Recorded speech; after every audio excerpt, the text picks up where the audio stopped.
তার আগে আমরা এই জিনিসগুলো নিয়ে অল্প বিস্তর আলোচনা করেছি, কিন্তু স্লাইডে সেভাবে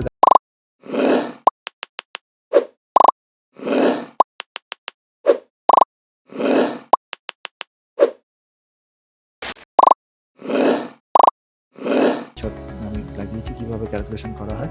নেট ইনকামটা যেটা আছে সেটা হচ্ছে কোম্পানির ওই প্রফিট আফটার ট্যাক্স, আর যদি ডিনোমিনেটরটা ধরা হয় অ্যাভারেজ টোটাল অ্যাসেট, তার মানে হচ্ছে বছর শুরু করে অ্যাভারেজ বার করে সেইটা হবে আমার ডিনোমিনেটর। সো আরও আমি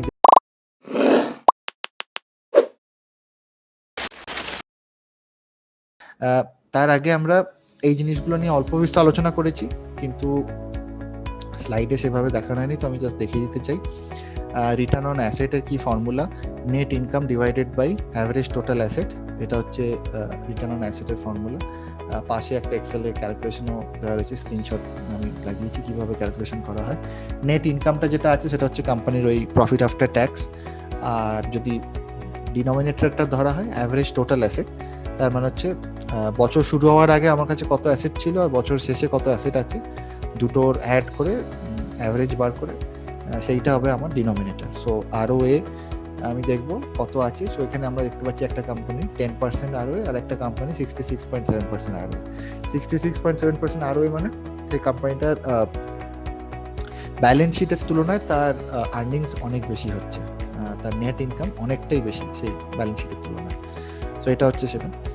নেক্সট আছে রিটার্ন অন ইকুইটি, আপনারা মোটামুটি সবাই জানেন। আবার ওই নেট ইনকাম বা profit after tax divided by share holders equity, যে শেয়ার হোল্ডার্স নেটওয়ার্থ আছে বা শেয়ার হোল্ডারের যে টোটাল ইকুইটি আছে সেটা হচ্ছে এখানকার বেস। সো এটা হচ্ছে রিটার্ন অন ইকুইটি। এবার আসছি আমি একটুখানি কমপ্লিকেটেড মডেলে। রিটার্ন অন ইকুইটি একটা অন্যভাবে আমি বার করতে পারি, যেটাকে বলা হয় ডু পয়েন্ট অ্যানালিসিস। ঠিক আছে, প্রথমে আমি ওপরে দেখিয়েছি রিটার্ন অন ইকুইটি ফর্মুলাটা কি, net income divided by share holders equity. এটা হচ্ছে একদম একটা সিম্পলিস্টিক ফর্মুলা, এখানে কোনো কমপ্লিকেশন কিছু নেই। আগের স্লাইডে দেখানো আছে সেটাই এখানে আমি দেখিয়েছি। বাট এটাকে যদি আমি ডু পয়েন্ট অ্যানালিসিস করি তাহলে সেটা কি দাঁড়াবে? ঠিক আছে, এখানে আমি আগে ফর্মুলাটা দেখে নিচ্ছি। Return on equity DuPont analysis অনুযায়ী formula net income by sales into sales by total assets into total assets by share holder equity. এবার আপনারা দেখুন, প্রথম এতে রয়েছে সেলস ডিনোমিনেটরে আর সেকেন্ড এতে রয়েছে সেলস নিউমারেটরে। সো দুটোর সেলস আমরা ক্যান্সেল করে দিতে পারি, ছোটবেলায় যেরকম আমরা করতাম।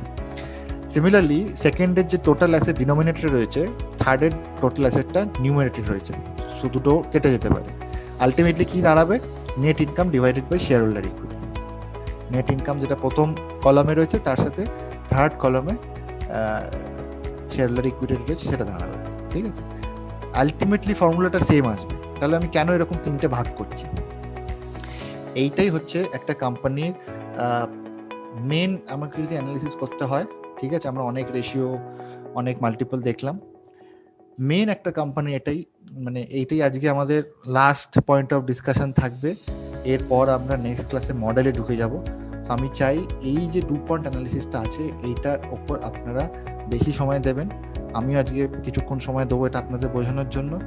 এছাড়াও আপনারা যখন রেকর্ডেড সেশনটা পাবেন, সেটা আমি অনুরাগের সাথে কথা বলেছি, আজকে রাত্রির মধ্যেই আপলোড হয়ে যাবে।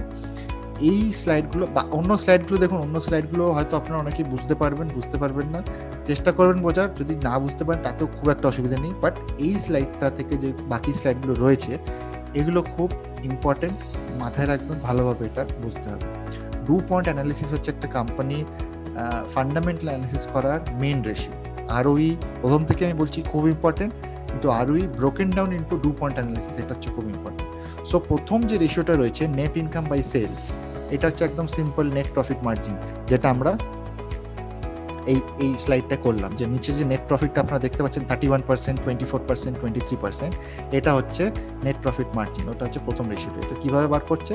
Net profit divided by sales, অর্থাৎ এই যে নেট প্রফিটটা আমাদের রয়েছে 5,46,000, এই যে নেট প্রফিটটা ডিভাইডেড বাই রেভিনিউ 17,77,639, এইটা হচ্ছে আপনার প্রথম net income by sales. This is the formula. ঠিক আছে, এই ফর্মুলাটা আমি এখানে কেন ইউজ করছি? এই ফর্মুলাটা আমি এখানে এই জন্য ইউজ করছি যে net profit earn for every unit of sales is the net profit margin. For example, for every rupees 100 sales, if net profit earned is rupees 5, then net profit margin is 5%. আমি সবসময় এটা চেষ্টা করব এই রেশিওটা যত হাই হোক তত ভালো, যত বেশি নেট ইনকাম থাকবে অ্যাগেনস্ট 1 রুপি অফ সেলস তত ভালো, ঠিক আছে? সো 100 টাকার সেলের এগেনস্টে যদি আমি একটা কোম্পানি 20 টাকা কামায় আর একটা কোম্পানি যদি 100 টাকা সেলসের এগেনস্টে যদি 30 টাকা কামায়, তাহলে অবভিয়াসলি আমি সেকেন্ড কোম্পানিটাকেই চয়েস করব, কারণ সেম সেল করে সেই কোম্পানিটা কিন্তু নেট ইনকাম অনেক বেশি, ঠিক আছে? সো এইটা হচ্ছে প্রথম আরও ডুপন্টের প্রথম অ্যানালিসিস। সেকেন্ড অ্যানালিসিস হচ্ছে অ্যাসেট টার্নওভার, ঠিক আছে?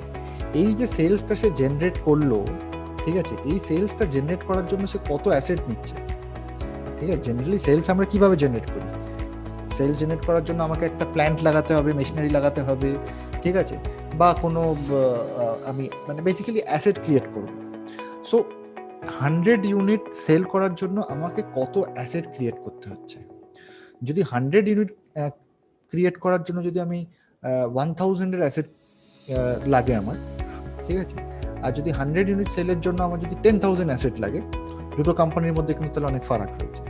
একটা কোম্পানি অনেক কম অ্যাসেট দিয়ে বেশি যা সেল জেনারেট করছে, আর একটা কোম্পানি অনেক বেশি অ্যাসেট দিয়ে একই সেল জেনারেট করছে।